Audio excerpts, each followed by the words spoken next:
I pozdrav svima ljudi, u današnjem videoklipu ću vam pokazati kako da napravite kamin u kući u Minecraftu. Pa da počnem. Dođete ovdje i iskopate 8 rupa. 8 rupa za redom.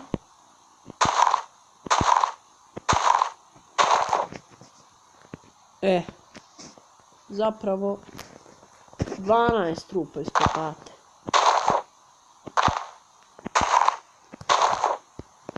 Pa onda uzmete blokove.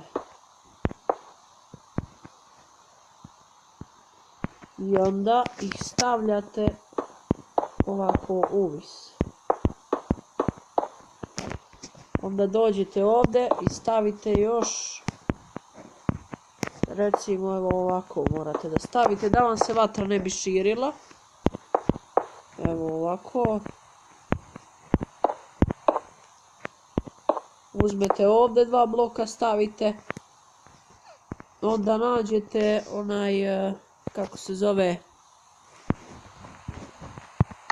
nađete cobblestone slab. Stavite ovdje. To je polovina bloka. I onda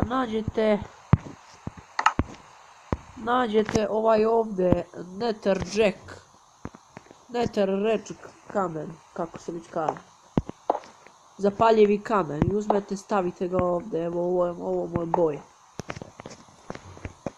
I uzmete paljač i zapalite.